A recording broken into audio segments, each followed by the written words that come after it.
بسم الله الرحمن الرحيم وإذا حييتم بتحية فحيوا بأحسن منها أو ردوها إن الله كان على كل شيء حسيبا। আর যখন তোমাদেরকে সালাম দেওয়া হবে তখন তোমরা তার চেয়ে উত্তম সালাম দেবে অথবা জবাবে তাই দেবে, নিশ্চয় আল্লাহ সব বিষয়ে পূর্ণ হিসাবকারী। আল্লাহু লা ইলাহা ইল্লা হুয়া লা ইয়াজমা'আন্নাকুম ইলা ইয়াউমিল কিয়ামাতি লা রাইবা ফীহি ومن أصدق من الله حديثا।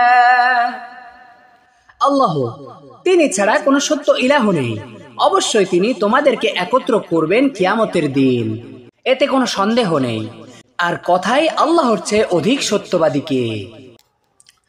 فما لكم في المنافقين فئتين والله أركسهم بما كسبوا أتريدون أن تهدوا من أضل الله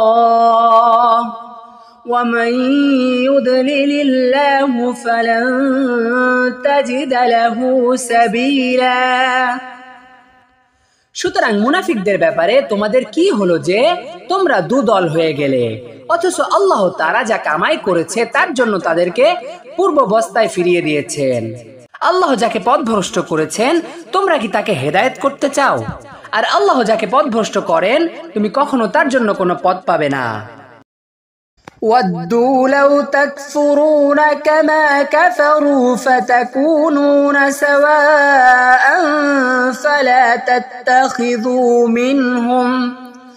فلا تتخذوا منهم أولياء حتى يهاجروا في سبيل الله فإن تولوا فخذوهم وقتلوهم حيث وجدتموهم ولا تتخذوا منهم وليا ولا نصيرا। তারা কামনা করে যদি তোমরা কুফরি করতে যেভাবে তারা কুফরি করেছে, অতঃপর তোমরা সমান হয়ে যেতে। সুতরাং আল্লাহর রাস্তায় হিজরত না করা পর্যন্ত তাদের মধ্য থেকে কাউকে তোমরা বন্ধুরূপে গ্রহণ করো না। অতএব তারা যদি মুখ ফিরিয়ে নেয় তাহলে তাদেরকে পাকড়াও করো এবং তাদেরকে যেখানে পাও হত্যা করো। আর তাদের কাউকে অভিভাবক রূপে গ্রহণ করো না এবং না সাহায্যকারী রূপে। إلا الذين يصلون إلى قوم بينكم وبينهم ميثاق أو جاءوكم حثرت صدورهم أن يقاتلوكم أو يقاتلوا قومهم ولو شاء الله لسلطهم عليكم فلقاتلوكم فإن اعتزلوكم فلم يقاتلوكم وألقوا إليكم السلم فما جعل الله لكم عليهم سبيلا। তবে তাদেরকে হত্যা করো না যারা মিলিত হয় এমন কওমের সাথে যাদের মধ্যে ও তোমাদের মধ্যে সন্ধি চুক্তি রয়েছে, অথবা তোমাদের কাছে আসে এমন অবস্থায় যে তোমাদের বিরুদ্ধে যুদ্ধ করতে কিংবা তাদের কওমের বিরুদ্ধে যুদ্ধ করতে তাদের মন সংকুচিত হয়ে গিয়েছে।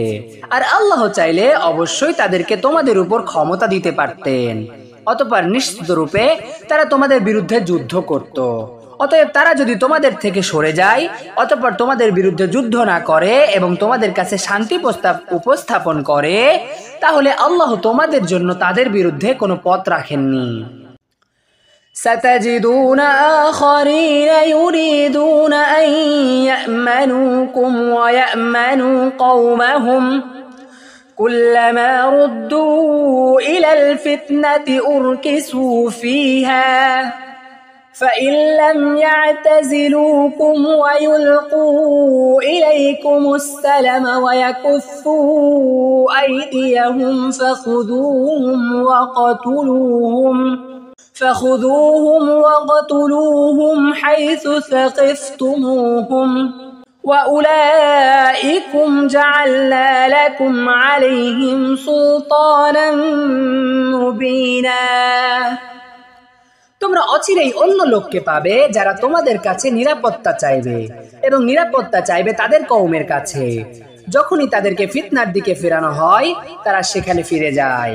সুতরাং যদি তারা তোমাদের থেকে সরে না যায় এবং তোমাদের কাছে সন্ধি প্রস্তাব উপস্থাপন না করে এবং নিজেদের হাত গুটিয়ে না নেয় তাহলে তাদেরকে পাকড়াও করবে এবং হত্যা করবে যেখানেই তাদের নাগাল পাবে। আর ওরাই তারা যাদের বিরুদ্ধে আমি তোমাদেরকে সুস্পষ্ট ক্ষমতা দিয়েছি। وما كان لمؤمن أن يقتل مؤمنا إلا خطأ ومن قتل مؤمنا خطأ فتحرير رقبة مؤمنة ودية مسلمة إلى أهله إلا أن يصدقوا فإن كان من قوم عدو لكم وهو مؤمن فتحرير رقبة مؤمنة وإن كان من قوم بينكم وبينهم ميثاق فدية مسلمة إلى أهله وتحرير رقبة مؤمنة فمن لم يجد فصيام شهرين متتابعين توبة من الله وكان الله عليما حكيما। আর কোন মুমিনের কাজ নয় অন্য মুমিনকে হত্যা করা, তবে ভুলবশত হলে ভিন্ন কথা। যে ব্যক্তি ভুলক্রমে কোনো মুমিনকে হত্যা করবে তাহলে একজন মুমিন দাসকে মুক্ত করতে হবে এবং দিয়াত রক্তপণ দিতে হবে। তা হস্তান্তর করা হবে তার পরিজনদের কাছে। তবে তারা যদি সদাকা ক্ষমা করে দেয় তাহলে দিতে হবে না। আর সে যদি তোমাদের শত্রু কওমের হয় এবং সে মুমিন তাহলে একজন মুমিন দাস মুক্ত করবে। আর যদি এমন কওমের হয় যাদের মধ্যে ও তোমাদের মধ্যে সন্ধি চুক্তি রয়েছে তাহলে দিয়াত দিতে হবে, যা হস্তান্তর করা হবে তার পরিবারের কাছে, এবং একজন মুমিন দাস মুক্ত করতে হবে। তবে যদি না পায় তাহলে একাধারে 2 মাস সিয়াম পালন করবে। এটি আল্লাহর পক্ষ থেকে ক্ষমা স্বরূপ আর আল্লাহ সর্বজ্ঞ প্রজ্ঞাময়। ومن يقتل مؤمنا متعمدا فجزاؤه جهنم خالدا فيها وغضب الله عليه ولعنه وأعد له عذابا عظيما। আর যে ইচ্ছাকৃত কোনো মুমিনকে হত্যা করবে তার প্রতিদান হচ্ছে জাহান্নাম, সেখানে সে স্থায়ী হবে। আর আল্লাহ তার উপর ক্রুদ্ধ হবেন, তাকে লানত করবেন এবং তার জন্য বিশাল আযাব প্রস্তুত করে রাখবেন।